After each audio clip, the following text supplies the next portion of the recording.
Is working? Yes. All right, good. First off, let me thank all of you for coming on such very, very short notice. And I'm sure that most of you have seen the headlines of the Chronicle where there was a coronavirus case in Fort Bend County that was recognized yesterday. It is one thing when you watch on television, which all of us have done, of the various press conferences and all the situations that are occurring around this country, of course, and around the world. It takes on a totally different context when you realize that the affected patient lives only a few blocks from here. And something that occurred totally without any warning, notice, or anything of that nature. But I do have a press release which each of you may want to get a copy of. I'm going to read that, but I'm going to also then make a few comments. At that time, I will turn it over to our fire chief, Chief Larry DiCamello, who's been with it from the first moment that we became aware that we had such a situation. So let me give you the overview, and then we will attempt to answer all of your questions. I guess the one thing that we have going for us is that when you've watched all these other press conferences, you realize they don't have all the answers either, and they're looking for answers. Well, we are too, but yesterday, the City of Stafford Office of Emergency Management was notified regarding a patient identified as a presumptive positive for the COVID-19 coronavirus. Test results were received after transport to a local hospital following treatment by the City of Stafford Fire Department and Fort Bend County EMS personnel. Immediate health and safety measures have been implemented for all of our first responder personnel who responded to this incident, and I can't emphasize enough how critical we feel that is, because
safeguard the well-being, health, and security of our citizens, local businesses, employees, first responders, and unquestionably all persons who are in our city. I will, at this time, if you will, turn the presentation over to our fire chief, who, as I say, has been with this from the moment we received word about it. And he will answer the questions he can. I am certainly going to be available to answer any questions that I can, and we want this to be open as transparent. We've seen a lot of things. I've seen a lot of maps of the United States, but there isn't one in Texas. Now, I understand there may all of a sudden be some, but this is the first case we believe in Texas, and in view of that, we feel that is most significant to address it in a responsive manner. I'll just give you a comment and a call that I received around noon from one of our council members, and she said she was shopping in Sam's, which is right on the northern part of our city. She said people are shook up. She said they don't know what to do. She said we have to somehow communicate and inform them that we are on top of this. We're doing everything that we can, that we're going to be as vigilant and thorough, but also as responsive as possible. So with that, I'd like to ask Fire Chief Larry DiCamillo if he would come forward, and then he can give you truly some of the facts as they evolved and developed in this case. Thank you, Chief. Thank you, Mayor. Good afternoon. As Mayor Scarcella outlined, we don't know as much as I would like to know. As a city, as a fire service professional, I'd be happy to ask any or answer any questions that you may have specific to this. Understand this is very early on. Obviously, the onset and our notification, as the Mayor said, began just yesterday evening. And so whoever has any questions, I'd be happy to offer what I can. So did you just get an initial call? Yes. How did it call? Somebody calls in respiratory distress? Yeah. The way that this, the genesis of this entire incident in our city, and I'd like to qualify everything by saying that right now we are treating this as a presumptive case. Nothing has been confirmed by CDC Atlanta. This is all localized testing that's going on. Out of an abundance of caution, we're treating it as though it is. We have a duty to our citizens. I have a duty to my first responders to make sure that we are treating it accordingly, obviously. Specific to the incident, we received a call, typical emergency medical type call that we responded to in conjunction with our EMS partners to our neighborhood within our city, and it presented like any other. And then an EMS took in the hospital, or you? Correct. Our personnel on board the fire truck assisted with patient care, packaging, and loading of the patient. We then returned to service. EMS transported to a local facility here in the Fort Bend County area. Additional testing and other steps were taken at the hospital, and then we were notified yesterday evening of this current initial stage. Are there any safety measures that you take, or could you talk about those additionally that you take given the nature of this virus? Specific to this, a number of weeks ago, we put out guidance to our personnel, made sure that we had inventories, in particular for respiratory protection, because obviously that's going to be the path of greatest transfer from patient to patient. We have done that. We've tried to increase the vigilance of our personnel as well as notification to just don't get complacent. You know, every run can be different. It may sound the same, but it's always going to be different. Specific to this incident, you know, all of our apparatus have the N95 mask. We have the protective gowns. We have the protective eyewear. We have spares. We have spares for spares. So we have all of the PPE that we need. And again, this is an incident that may prove out to not be the case, but we want to make sure that we're doing right by not only our personnel, but our community. So they were wearing that protective? Yeah. Everybody that responded to that scene used the appropriate PPE, gloves, et cetera. Was there any follow-up treatment for those first responders after they finished bringing the patient to the hospital? No, they returned because of part of the patient assessment practice that we use. We obtain, obviously, pertinent medical history, travel history, et cetera. When certain dots line up, if you will, we want to make sure that we then take additional precautions. They return to the station, decontaminated as normal, restock their apparatus, and we'll return to service for the next call. At this point, CDC guidance dictates for fire and EMS that obviously until such time as you become symptomatic, hopefully that doesn't occur, it's business as usual per CDC guidance, and then obviously if that occurs, then we take the next steps. Okay, so when did that first call happen? It was in the morning of 2 days ago, the 3rd. Okay. And what exactly was the call? You said I think it was difficulty breathing. it was difficult to read what the call? Difficulty breathing Oh, difficult to was the nature of the call. So what made them say, let's suit up with all of this when they made contact with the patient, what he was presenting with symptoms, as well as travel history, medical history, et cetera. Are you able to say where that patient was traveling? I cannot. And so when they arrived on the call, were they already wearing the mask, the gloves, or was that sort of? No, our personnel never entered. The patient presented in a way to where our personnel never had to enter the residence, so where we were in fresh air environment the entire time. So they were donning their protective equipment as they were approaching the house. So they've been responding to calls today as well? No, ma'am. They're actually shift cycle is normal. They're off duty. But when will these guys be back? They're on their 4 days off. And how many personnel are we talking? 3 3 personnel. from the fire department, 2 from EMS. What is it like to have this as a presumptive case right here? What's it like to me personally, or as the fire chief? The fire chief. As a fire chief, it's disconcerting. I have 93 personnel I'm responsible for, and so when I go to bed at night, we need to make sure that we're doing everything we can for them and their families. The mayor, city council has always gone out of their way to make sure we have what we need, and consequently, that extends to making sure that in the course of their duty that we take care of them on the back end, should something like this happen. It sounds like you've already prepared ahead of time, though. You kind of had a You can always be prepared mentally. You can have procedural documents and guidelines in place. When you get down to it, it's only as good as how it's followed. And our guys our guys and girls do an excellent job every day. And it's just one of those things. It's part of the job, serving the community. Are the persons, the neighbors were notified that No. it was scheme, stuff like that? No, sir. How many other people were in the house with this individual? I cannot answer that question. I do not know. Tested? No. Actually, I can't answer that. I do not know. Is this case at all connected with the 2 in Northwest Harris County? I will allow Fort Bend County HHS to lead into that and answer that question. Can you provide any more insight on that man's condition once firefighters arrived? He was ambulatory. He was talking. There was nothing that would indicate it was critical in nature at that time. So if these firefighters wanted to take time off or quarantine themselves, can they? Sure. Okay. But I can't control what they do on their days off. Okay, but I'm saying in 4 days, when do they come back to work? Their shift cycle, Chief Magani, when do they return back to work? Sunday. Sunday. Okay. So, I mean, they could have contracted the virus from him. That is one theory, but we could also go down the path of CDC results could come back late today or tomorrow and rule it out completely.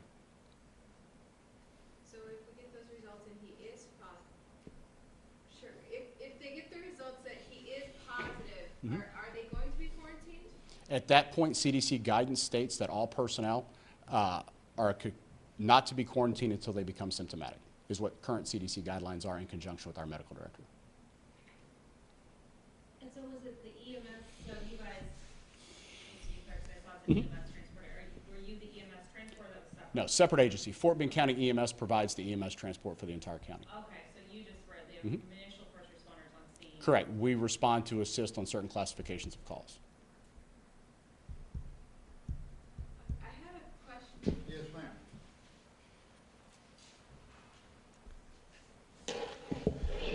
Any idea how many people in the city are being quarantined who've had contact with him, with this sentence? The only people that have been considered, and the chief can respond directly on that, for the potential for quarantine have been those that were involved. Chief, you want to? Yes, sir, I will. I'd be happy to. Specific to your question, quarantine, just to be frank, let's look at King County, Washington. And you hear in the news that there's 27 firefighters and 2 police officers that have been quarantined. There's huge differences between the situations. Those personnel are symptomatic. Those people made repeated calls to the same facility. They entered their same facility, made contact with the same contaminated surfaces. There's a myriad of reasons why this is far different. As it stands right now, that has been confirmed in King County, Washington. Here locally, nothing has been confirmed. This was a test that was done local, and CDC Atlanta has yet to say yes or no. So to presume that this is, and to automatically assume that we must start quarantining vast swaths of our city on maybes, I think is premature. But at the same time, too, we're also pushing out information to make sure that our population, our employees, our businesses are educated. I contacts that this person had that you guys are investigating or looking at? You have to understand, our responsibility is to provide immediate care for the patient. After that, we turn them over to EMS. We make sure that they get to the ER and receive the appropriate level of care. After that, we kind of step back. Fort Bend County Health and Human Services, in conjunction with CDC and everything else, would do any social contact tracing and path discovery would all go to them. Okay, but now there's people in Stafford who are gonna be calling firefighters, so they're gonna need service from Sure. firefighters on Sunday. Mhm. And they're gonna be wondering whether firefighters potentially contracting coronavirus are gonna be showing up at their door. If, I'm saying. I think that's a That's stretch, but yes, go ahead. People are already leaking to those thoughts. People Oh, are- absolutely. They're thinking a lot about. Which is why we're here today. Right, so just to be completely transparent about it. Please. If this guy, if CDC comes back Mhm. and says, yes, he does have Right. COVID-19, Mhm. what's the plan in the fire department? The plan within the fire department is in consultation with Fort Bend County Health and Human Services, CDC, our medical direction, Dr. Joanne Zeldua, in conjunction with city leadership, Mayor Scarcella, and city council. We will then take the CDC guidance and take the next steps to first and foremost make sure that our personnel receive the care they need, that we do not have anything that goes beyond that in terms of a spreading or a continued evolution of this process. And I can assure you, I can assure the citizens of the city, I'm not going to allow any personnel that are on a fire truck that are going to go out there, they're going to put them at risk. All right, do we have any additional questions or comments? Yes, sir. How are you guys handling questions from the public? I know the Fort Bend Health Department has set up a phone bank to answer those questions from the public, but when you say something like a council member says she's noticing that people in the community are shook up, how do you guys handle that? How do you address it? We are not going to have a hotline or anything else. We have a TV station that everybody in the town can get watch it, but the main thing we want to do is to communicate to the citizens of Stafford, the business people. And remember, we have 19,000 people roughly in the city, but we have over 50,000 people that work and come here for various services, including going to In-N-Out Burger. What we want to make sure is that we communicate the same information on a very responsible basis. Let me just, and I'm going to hearken back to what I said at the opening. All of you, and myself included, the chief, and everybody else in this room, have seen all kinds of presentations, discussions, whatever. Yesterday, I watched for over an hour the Vice President of the United States go on this. We don't have answers that other people have yet to develop or come up with. But in view of our proximity and close involvement with this particular situation, which I can tell you on Tuesday, we didn't have an inkling that this might be something we had to be concerned about. Here yesterday, it all unfolds. Today, I was getting calls from council members and others. What are we going to do to inform the public? They're scared. Well, how do we communicate with? You can't talk to each and every one. And to try to answer every question by phone is simply non-effective. What I do want to tell you is that this city, including our councilwoman Alice Chin, Chief DiCamillo, the police department, everyone else, is trying to be as open and as forthright with the citizens as we can while communicating in the most responsible way that we can. That is the key. And we invite you and encourage you to watch all of this other. Dr. Fauci is on there with the president or the vice president, whatever else. Whomever can give you information on this. But we don't have any magic source. We certainly don't know of any development of a serum or anything else. What we do know is the people need to be responsible. The president said he hadn't touched his face in 3 days. This I have a hard time believing. But we are trying to encourage everybody, wash your hands for 20 seconds. If you've ever done that and actually measured those 20 seconds, you see it's a little longer than you normally wash your hands. But whatever it takes to encourage people to be safe and to be very cautious and to be very responsible and recognize the potential for problems in this area, that's what we're going to be doing. And that has to be our function.